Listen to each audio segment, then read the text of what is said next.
байна уу? Янч маа байна.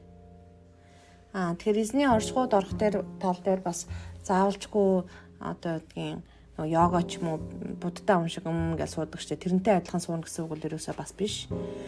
Библийн ишил уншаад заавал нэг газараа одоо амьсгалаад өгчээ ч юм амьсгалаа аваад тэгээд суудаг бол албатай бас биш байгаа. Яагаад гэвэл Бурхны оршихуй яг үүндээ хаасаагүй байдаг. Таны дотор хүртэл байдаг. Тэгээд ерөнхийдөө маш олон удаа Бурхан чи надтай хамт алхаач гэж бас хэлдэг байгаа. Дур алхаа явж байгаа ч юм уу зүгээр ажиллаа хийж байгаа ч юм уу гинт бас нөгөө өглөө уншсан ч юм уу өдөр уншсан ишлэлийн учир шалтгаанууд гарч ирдэг байгаа. Тэгэхээр битгийхнийг хайрцаглаасаа гэж хэлмээр байна. Тэгээд Библийн ишлэл уншаад энэ ямар учиртай мэй гэдээ асууж явах үед тухайн үед хариултаа авахгүй байж болно. Тэгвэл битгий гахаараа өдөр ч юм орой магадгүй өдөр өдрийн дараа заримдаа зарим ишлэл уншиг бүр сарчлалын дараа хүртэл ойлгох тохиол бас байдаг. Тэгэхээр заримдаа хамт алхдаг байгаа. Жишээл Бурхан хамт алхаад зарим энэ модыг харж гэнэ үү гэж асуудаг. Тийм ээ харж гэнэ цалхаанууд садаа болсон байгааз. Гэтэ хоёр садаа болоод ургацсан байгаа чи харж гэнэ үү гэлдэгдэг. Гэл гинт илчлэл авдаг байгаа. Тэг илчлэл аваад яг нөгөө зарим мэдсэн ишлэлийн учрыг бас ойлгодог байгаа. Тэгэхээр Бурханаас ирсэн divine буюу яг онцгой тэр Бурхан дээрээс ирсэн тэр илчлэлийг авах үед үнэхээр ингээд зүгээр л цэлмэг шиг болдог байгаа. Тэгээд би итгэж бас хүмүүсийг залбиралдаг л да. Тэгээд тэр үед тэр хүний дотор залбирах үед дотор нэмээ гүн ханхуу руу орж мэдрэгддэг. Хэрвээ та итгэгч бол яг бас яг тийм биш. Та итгэгч бол Луг 17:21 харах бол хинч хараач тэнд байна гэх юм уу эсвэл хараач энд байна гэж хэлэхгүй харахтун Бурхны хаанчлал та нарын дунд байна гэж хэлдэг. Тэгэхээр Бурхны хаанчлал яг орчуулах юм бол та нарын дунд биш таны дотор байна гэж. Эцэнд тэр Бурхны хаанчлал таны дотор байгаа яг үнэтэй. Тэр дотор байгаа та итгэгч бол Бурхны хаанчлал таны дотор байдаг бөгөөд тохны дотор Бурхны бас хайр байгаа. Тэгэхээр ерөнхийдөө оршихуйд орно гэдэг нь Бурхны хайрыг илүү мэдэрнэ гэсэн үг. Тэгэхээр энийг мэдхийн тулд нөгөө Lord's Prayer буюу эзний залбирлыг бас хүмүүс хийж ордог байгаа. Тэгтээ эзэн дээр эрэхтэй Бурхны оршихуйд орохдоо маш хүндэтгэлтэй тэгээд чимээгүй орох хэвээр болж игэл би still no I'm гэдэг чи тэмцэлтгээ болж намайг эзэн гэдэг мэддэхөө гэж ишлэл байдаг. Гэтэ still гэдэг нь яг тэмцэлтэн гэсэн үг шүү чимээгүй тайван байна л гэсэн үг. Ялангуяа оюун бодлоо нэлээд өдөртөж захарна гэсэн үг. Тэрнээс дэшээ гарахаар аянда оюун бодол нэг тийм цатаа болохоо байждаг юм л да.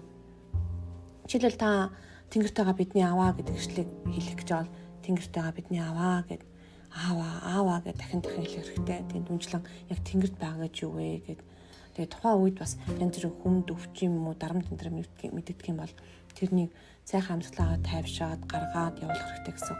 Тэр ялангуяа өвчтөө зовлонтой хүн эзний оршихуйд орохдоо эзнэр хэрэгтэй их санаа зовсон энэ өвчин минь тэр өвчин минь гэж ирдэг байгаа. Болж өгөө бити тэгээрээ эзний өмнө чимээгөө сууж сурах хэрэгтэй.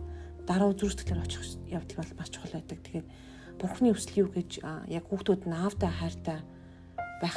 Үнэхээр намайг хайрлаасаа гэж бас Бурхан бас чин сэтгэлээсээ хүсдэг байгаа. Тэгээ миний хайрыг бас мэдээсэй гэж бас чин сэтгэлээсээ хүсдэг байгаа.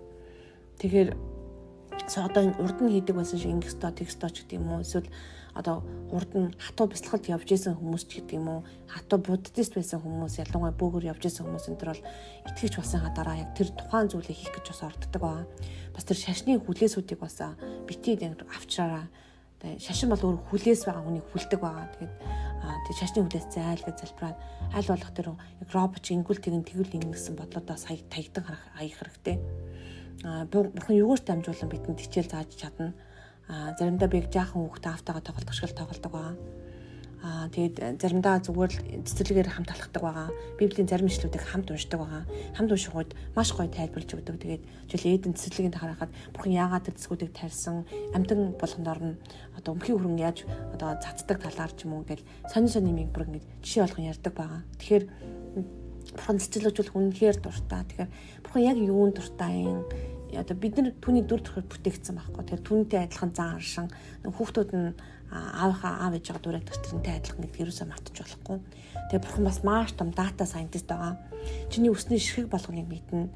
Тэгэхээр миний бүх мэдээлэл түнд бол байдаг байгаа. Тэгэхээр нөгөө бид нар аав ээжүүд тэгээд хүүхдүүд маань юу зурсан, яаж алхсан, анх хөлийн хэмжээ нь ямар байсан, анх үс ахуулсан үсэн ч гэдэг юм уу, анх одоо цагаан толгойн үсэг болж ирсэн үсгэн ч гэдэг юм уу, эсвэл одоо орчин үед бол видео бичлэг хийгээд л их хадгалдаг байсан байгаа болд.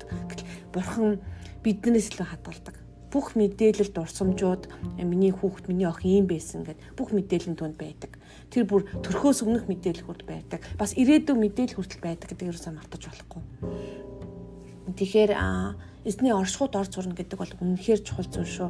Тэгээд ялангуяа Матай 6 дээр байдаг эзний оршихуйд Бурхны Иесус Христосийн бидний заасан залбирлаар орж сурвал их зүгээр байдаг.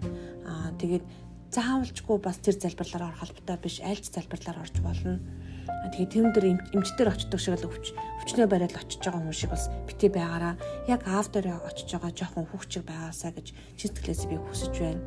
Тэгээд бас нэг дээрлэгсэн дарангуулсан ч юм уу тийм биш, даруй зүрстгэлээр очороо яадгүй л бид нэр яг үүндээ тийм шархалсан зүрхтэй очивол тэр минь идгээдэг аа маань. Тэгээд удаан ер нь тайван зөөлөн очих явдлаас маш чухал.